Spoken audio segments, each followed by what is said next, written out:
If you're watching this channel, I'm certain you're already keenly aware that movies are made by human artists with something to say, but at one point, none of us were. When I was a kid, I thought Barney lived inside my television, and when I turned it on, it was like I was checking in on him, or like putting my face up against the glass of an aquarium, and then when I turned it off, he would just go about the rest of his day without me.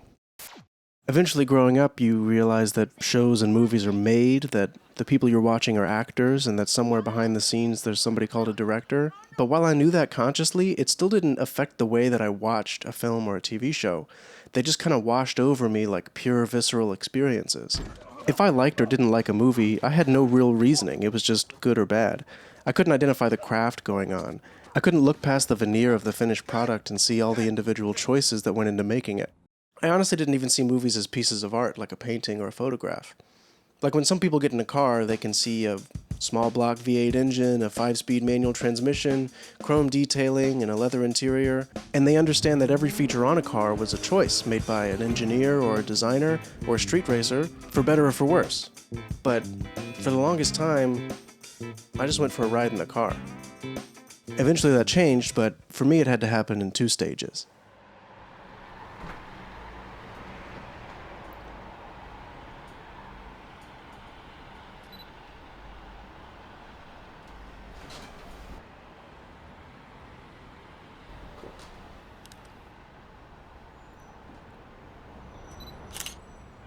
I entered the first stage when it finally clicked for me that movies can be the result of someone's creative vision, that there was something artistic happening on screen. That happened in Blue Velvet.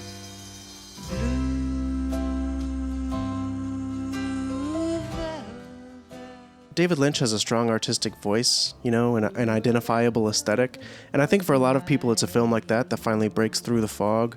Pulp Fiction, Grand Budapest Hotel, movies that could only have been made by the director that made them. The scene that really did it for me was one that other people noticed too.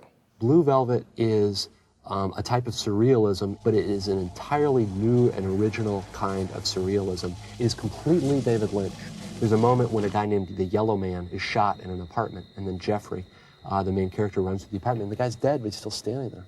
There's no explanation. And yet it seems absolutely true. After entering this stage, I went looking for other strong cinematic voices, movies that to me felt different, felt like art. I watched Eraserhead, I watched Amelie, I watched Mad Max Fury Road, but if I'm honest, these movies still just washed over me. Even after realizing that movies could be art, I still didn't see the intention that went into every frame. I experienced movies like the director had a dream and plugged their brain into some machine that could record that dream, and then bam, there's your movie. As a side note though, if Lynch did make movies that way, I'm sure they would look exactly the same.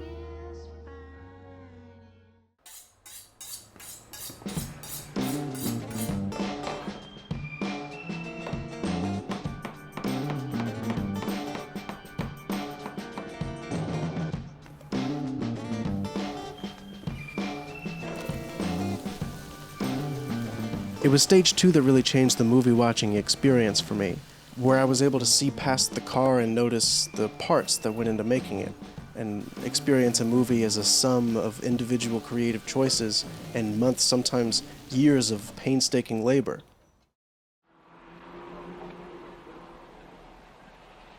And this is it. This is the shot that made me want to make movies. I got to stage 2 when I took a blow-off intro to film class in college just for the course credits, and the first film the professor showed us was The Graduate, directed by Mike Nichols. And as she was breaking down the first scene study that we did in that class, I honestly think I could hear my brain shattering. Suddenly I saw behind the curtain, where the actors stand, what they're wearing, how they move, what the camera sees, how the camera moves, the colors, the music, the pacing, the atmosphere. It was all intentional. Movies are made on purpose. That night I watched The Graduate again, the day after I watched it a third time, and that's when I got hung up on this shot. But I've got to explain some context here. For the first half of the movie, Ben is in this rudderless postgraduate funk, pressured from all sides without a clue of what to do with his life, so he has an affair, cause why not? Then he falls for Elaine, who also feels pressured and rudderless, but their relationship runs into some complications. Fucked her mom.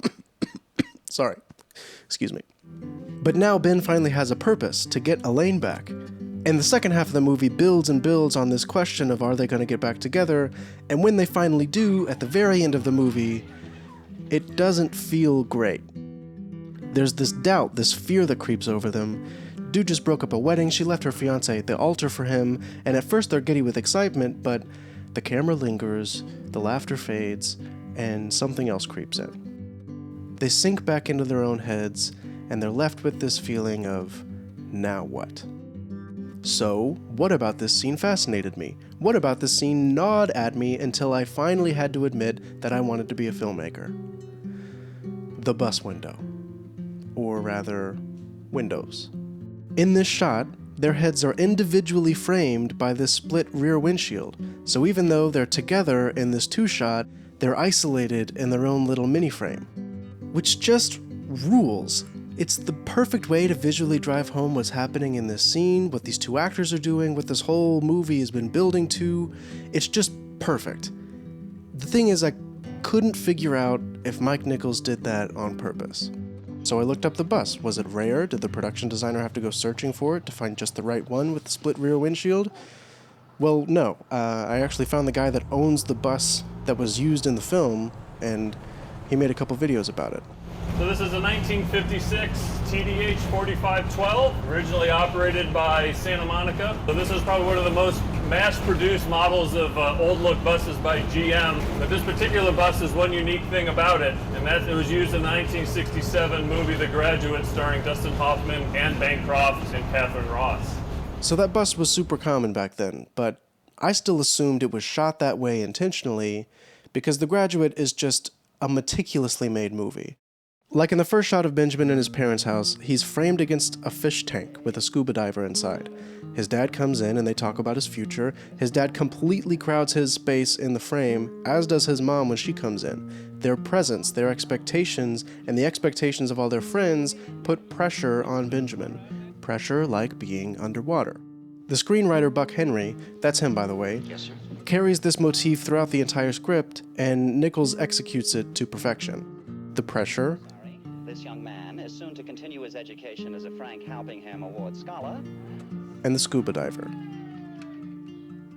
And if that wasn't enough for you to get it. Or in this scene where Ben tries to come clean to Elaine about the affair with her mother.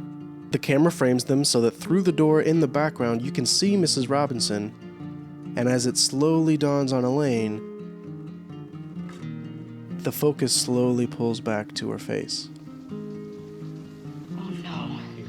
But even if something unexpected does happen, like say an actor improvises a line, or say that slow focus thing really was a mistake, just by the nature of it being in the final film means that the editor put it there. They and the director watched the movie 100 times, getting the color right, getting the sound right, syncing up the score, making a choice every time to keep that accident. Every film you've ever seen is made that way, so I came to believe that by and large, if you notice an element of visual storytelling in a film, like how Mrs. Robinson, the cougar, is often seen wearing animal print and framed against a jungle of foliage, it was probably intentional.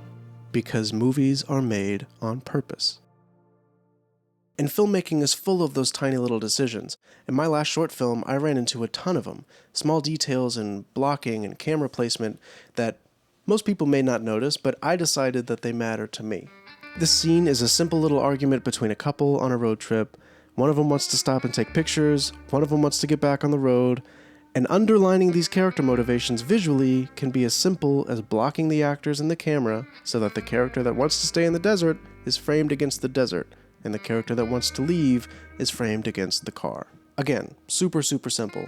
But now, even though there's nothing cool going on in the background, the camera's not moving, and my color grading skills are amateur at best, these two shots are helping to tell the story visually. And when you're making a movie, all of these tiny details absolutely matter.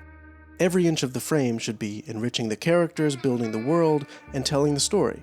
And if you're in the chill bro, it's not that deep crowd, the curtains were fucking blue crowd, sure, sometimes the curtains are blue. But in a film, someone picks out those blue curtains, and when they do, they're thinking about the character, the setting, the time period, the color palette of the film, the mood of the scene. I promise, the curtains are blue for a reason. Or So I thought. Let me back up a sec. So the split window in the back of the bus isn't in Buck Henry's script. It just says they get on the bus. The script also doesn't have that doubtful, melancholic ending. It ends with them excited, rebellious, hopeful, and riding off into the sunset. And as I found out not long ago, Nichols intended to shoot it that way. I mean, the example I always use, perhaps too often, is that the last scene in The Graduate, leaving the church, getting on the bus, I said to Dustin Hoffman and Catherine Ross, to whom I'd been very nice for the whole movie, I said, now get on that bus, we've stopped traffic for 20 blocks, we can't do this over, get on the bus and laugh. And they looked terrified. They had tears in their eyes, and I thought, what is wrong with me? Why am I treating them like this? And then the next day I saw the dailies, and I thought, oh, I know why. I see, it's the end of the movie. They are terrified. Did I plan this? Did I know it? Not at all.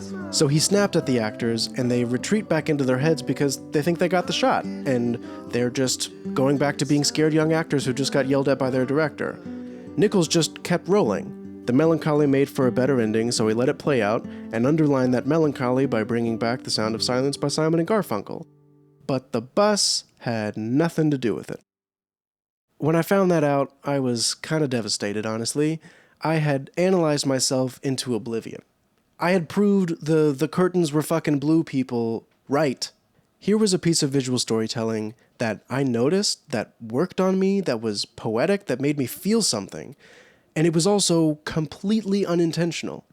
This moment was an awakening for me, like a conversion experience. It was like I'd been visited by an exorcist and had the film bro demon cast out of me. Stage 2 had made me see movies differently, but if I'm honest, I often got so wrapped up in the craft of filmmaking that I forgot to enjoy the film. I had calloused over until I could no longer distinguish between a movie that I thought was well made and a movie that I actually liked. I watched Vertigo, I watched The Master, I watched Rashomon, I waxed poetic about camera work and screenwriting and visual motifs, but I was experiencing movies like a judge, pretending that I could have some objective view of cinema, and pretending that objectivity mattered more than taste. And in my awakening, I had stumbled into a third stage that I didn't know existed. I finally realized something that I knew intellectually, but that I hadn't quite felt, which is that the point of filmmaking craft isn't for you to appreciate the craft. It's for you to feel something. So yes, there is a lot of technique and intention behind every shot in a movie, and if you're making a movie, you should absolutely care about that. But these days when I see a movie, I try not to fixate on that stuff. I'm still going to notice the 5-speed transmission and the chrome detailing, but I try to remind myself that the most important thing is just looking out the window and enjoying the ride. Always remembering in the back of my mind that yes, movies are made on purpose. Mostly. Thanks for coming to Movie Practice. I'll see you in class.